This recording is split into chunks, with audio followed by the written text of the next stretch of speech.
What's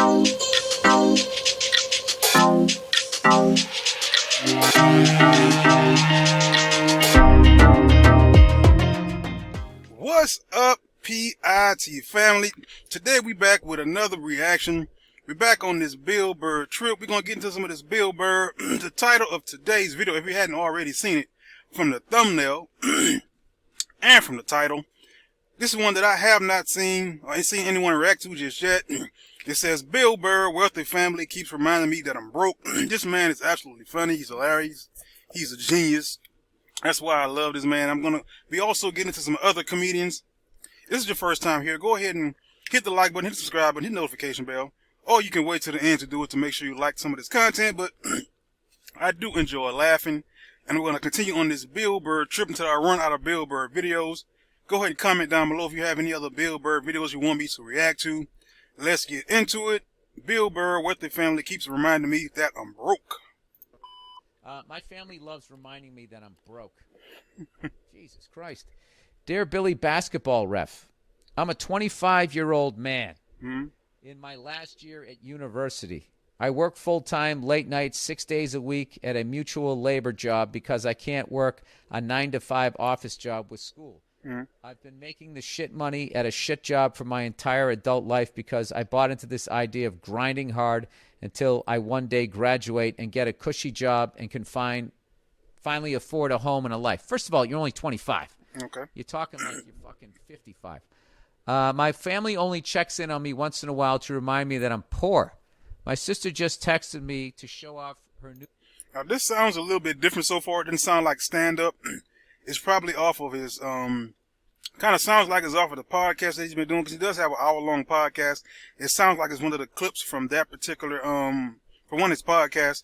So it doesn't start off, it's not starting off as funny as the stand-up does, so I'm going to give it a little bit longer to see if it's going to get to any of his jokes. So right now, it's not too funny for me, but let's just get back into it. New gold-plated, diamond-encrusted, shiny white Land Rover from the future that she got for her birthday and from her husband because the Audi SUV wasn't enough and it was starting to get old. That was in quotes.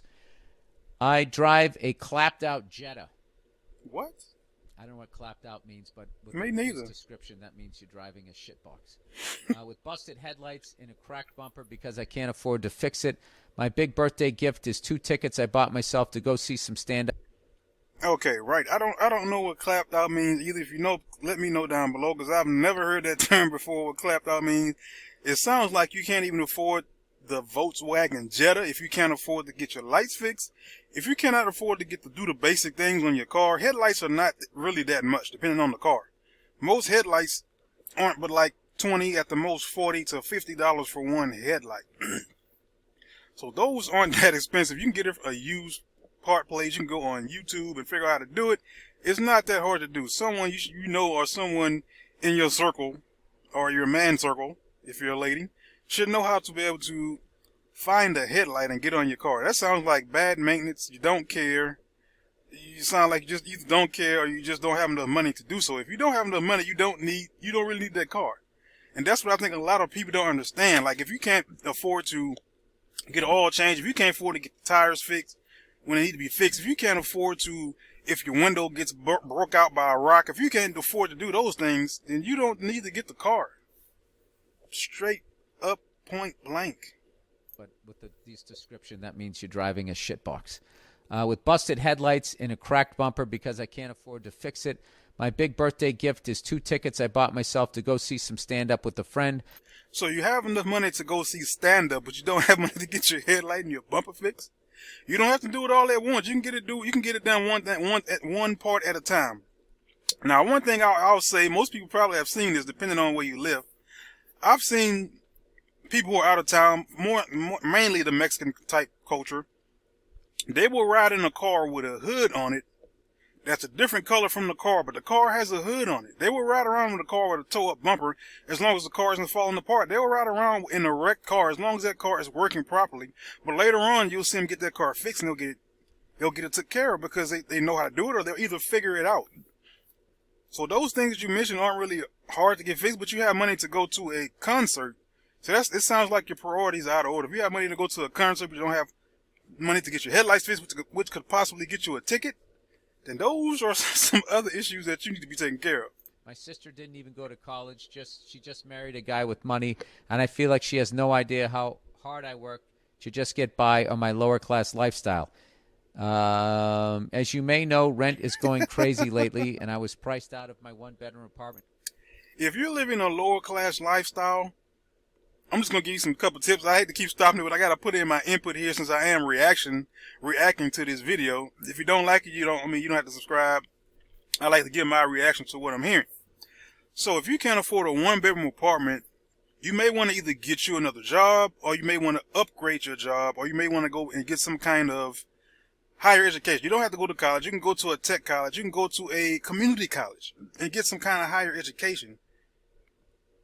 Those are a couple things you can do. You can work Uber. You can do Lyft. You can do DoorDash. You can do Amazon, whatever that Amazon thing is. We use delivery from Amazon. There are things you can do to earn extra money. And what a lot of people don't want to do is cut back on what they're doing so they can get themselves ahead. A lot of people want to blow all the money they make and live check to check and act like they have money when they really don't.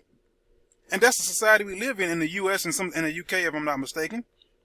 So we want to live this so high of a lifestyle, make people think that we have money, and we really don't. That we rather go out there and blow money, like most ladies blow money on purses, they'll blow money on shoes, they'll blow money on clothes. When if you come to where they live, it's not the same. It's the things just don't add up. Like you should be able to manage your money to where you don't get put out. Most people don't have that stat. This was a stat that I heard someone say. Correct me if I'm wrong. That the average American does not have $300. It's either $200 to $300 in their bank account for a rainy day. If you don't have that kind of money in your bank account, you're gonna run into a lot of rainy days because you may not have gas one week because everything is going up right now. Right now, the price of rent is going up. If people would actually take the time and not even do a budget, you can do it without a budget, but a budget does make it a lot easier. If you can just manage your money to the point where you're saving $100 a week when times like this come, you'll be okay. You can survive. You at least have 3 to 4 to 6 months worth of extra money in your coffin or your coffer that you can pull from until things get better. But when people live from check to check and they don't know how to stop, they don't know how to slow down, they just keep spending, they keep blowing their budget or blowing their money. It's kind of like immaturity because you don't learn. You sit there and you end up broke, and you see you get broke, and you just continue to keep doing the same thing over and over again. And that's kind of like what I've been hearing. Like, oh, I don't have enough money. I'm living in this. I have this car, which is like a bummy car. The headlight is broken. The tail light is messed up. But, oh, I have money to go see a comedy show. And oh, I'm about to get put out of my priced out of my one-bedroom apartment. Maybe you need to make better decisions with your money. Maybe you need to do that. Forced to move into an old house on the outskirts of town with some work friends. My parents... And that's another option. You can move in with some friends. Heard about... You can move in with... I don't know if you go online, but you find a couple people that want to live together. And 3 or 4 of you guys live together and you all split the rent. That will work. My move, and rather than supporting my hard decision to relocate, all they wanted to tell me was how I chose a bad neighborhood. Like I'm in some idiot. Like as if I'm choosing to live in the ghetto and I don't know any better. For most of you that don't know, the majority of these places where the cheapest rent is going to be in a bad neighborhood. That's why it's the cheapest rent. Some people either don't know or they're just straight up dumb. If you go online and you look on Craigslist or any of these other places, if you go and you just try to find find the cheap, go online to Google, or if you have one of these apartment guides in your local city, find the top 5 cheapest places in your area and just drive by. You don't have to get out of your car, just drive by them. I guarantee you they're in a low, like in a poverty and stricken neighborhood. That's just how it is. I mean, even some of the middle price apartments are in those neighborhoods as well, or on the outskirts of it, but that's just how it is. I lived in this city all through college. I'm keenly aware of what I can afford and where. I'm not saying my family owes me anything, but shit, is at least a little moral support too much to ask? Well, I would say it depends on your situation. Me, just to be honest, I have 5 kids. One of my oldest kid, he's no longer in the house. The way he left was I put him out. And after I put him out, he started asking me for money, saying that he needed money because the person who he lived with was asking him to pay pretty much all of the bills. So now he's telling me I need money for this, and I need money for that. And for a couple of times, I told him, okay, I'll do it. And I gave him some advice. What you need to do is get another job and start making more money, or go and talk to the person and say, I can't spend all of my money on this because I want to save enough money to get out, to move out. If you don't communicate to that person, you're going to continue to do the same thing. So it depends on the way she left. If she left on good terms, then I would say you can get your moral support. And some people may say it doesn't matter how you left. You should get it otherwise, but it depends on how you left. If you left in a bad state, how are you going to expect that more support? Like my kids, like I told them, like the last time I talked to him was when he asked for money, and I never responded because I told him I gave you some advice. I'm not giving you any more money. So that's kind of the way that relationship went. But I mean, it depends on how you left that relationship. Did you leave it in good standings, or did you leave it in horrible standings? Sometimes it is. You know, just because they're your family doesn't mean they're cool. And just because they're family, they don't really owe you anything. Like I said, my sons, they kind of did certain things a certain way, and then when they left, it's like, okay, now you want to be grown. Now here you go. Go ahead and be grown. Now you're going to go out in this grown up world, and you're going to learn the hard way if you did not want to listen when you were at home. And that's one of the weirdest things, when you have to cut out people that are actually in your family. True. You can't always 100% do it because you are related to them or whatever. I hate to keep stopping it, but I got to keep putting in my input here. It's sometimes you do have to cut off family, depending on what your family does, depending on how supportive they are, depending on, again, the status that you left in, depending on how you treated your family when you were there. Because my sons were kind of like disrespectful in a way, so it's like when you leave, you're not really, there's no water that's not going to go down my back. I'm not going to miss any sleep because you're not there. Right? But like, you know, maybe you can just put your sister on mute a little bit. Anyway, maybe don't rub it in when you buy a 6-figure SUV with the seat warmers and dick massagers. I don't know. I know if anyone knows the feeling of being broke, it's a career comedian. So, as to someone who I'm sure has been there before, how do you respond to these family members? You don't. Right? You don't. You don't. If you truly think that your sister's doing that to rub it in your face, and she's not just clueless or whatever, then, you know, that's just something you have to like.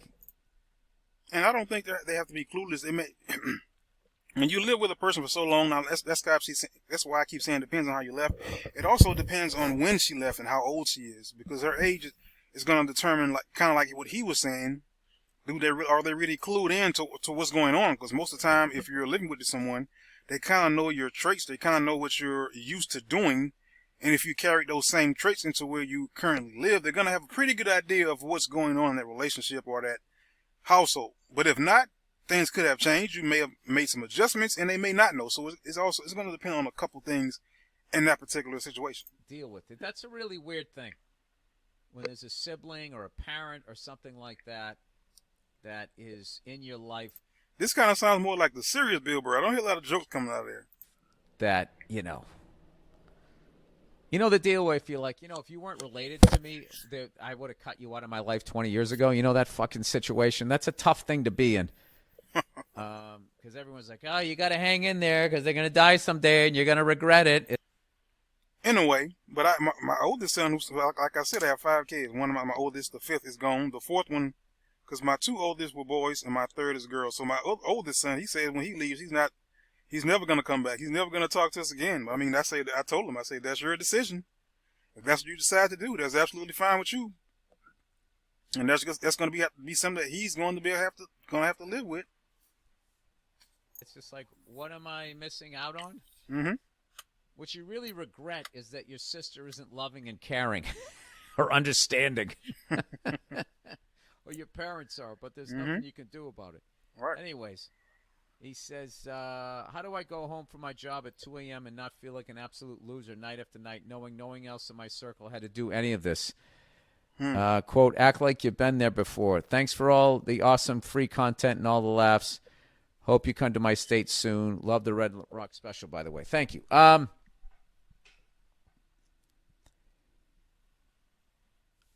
don't know. You know what? I can't tell you haven't gone through years like that. Like I remember when I was driving a shitbox. Since this is not as funny as I thought it was going to be, I'm not going to go through the whole 6 minutes. I'm only like 4 minutes and 23 seconds in. This kind of sounds more like the serious Bill Burr instead of the comedian. I was trying to come to this video to get a couple laughs in. I'm going to let it go a little bit longer, then I'm going to go ahead and close it up because it doesn't look like he's cracking any jokes. I thought it was going to be the funny Bill Burr, but this is not one of those. This was actually a disappointment, a letdown. This is going to get 5 thumbs down from me because it's not really funny. And that's the reason why I came to get some laughs in. Bill, you're not funny. And rather than trading it in, I just had a guy put a new engine in on it, in the thing. And I just remember the woman that I work with, like, didn't even understand it because they all had, like, car notes and stuff. And I knew I wanted to be a comedian. I had to keep my expenses down. Mm-hmm. And I told her, she goes, so you're going to get a new car? I said, you know what? I go, I decided to put a new engine in my truck instead. She just made this face and she just goes, that was stupid. Ladies, that wasn't actually stupid. That's why you see a lot of guys who would rather keep an older car rather than trying to get a new car. Why would I want to get a new car with a car note? Because I can guarantee you 99 to 100% of ladies who have a car, that car has some kind of payment going with it. I'm not talking about insurance. There's normally a car note that's associated with that. Because most ladies don't go in the car lot trying to negotiate, or they go in with an older car to try to upgrade the older car, and with cash in hand saying, I'm going to upgrade from this to another car because they want the newest thing. They want the new shiniest toy. That's one thing that I can say the majority of men understand. We don't, in order for us not to be broke the rest of our life, I want you to imagine paying $500 a month from the time you're 17 to the time you're 40. Go back and do the math and tell me how much money you've spent/wasted on a car. Then go back and find a man who bought a car at age 17, bought it cash $1,500 to $2,000, kept that car for 2 years, saved money during that 2 years because he didn't have a car note, put that money to a side, used it for the repairs on the car that he has. Another year later, some of the money that he saves, he decides to upgrade the car and get a better car. Takes the car, he trades it in with some of the cash in hand, gets a better car, and also saves his money. So you have to be smart with your money.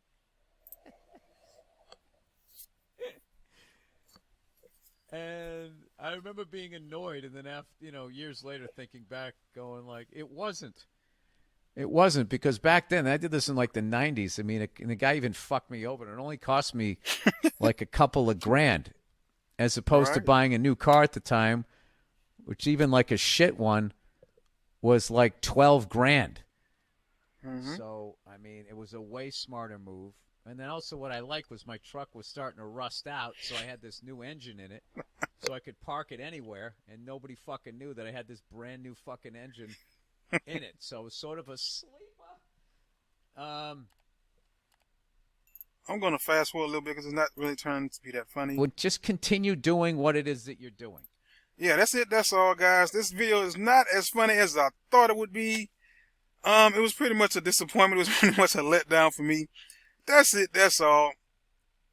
Don't forget to comment. Don't forget to like. Don't forget to subscribe. I'm going to try to find some more videos of Bill Burr that I can react to. This one was one that I found and I thought it would be funny, but it's not. So 5 thumbs down for me. Let me know what you think about this video. Do you think it's funny? Do you think to me, it's kind of like he's just giving off some advice. This is the Passive Income Trucker Reaction Channel, PITX. I'm out.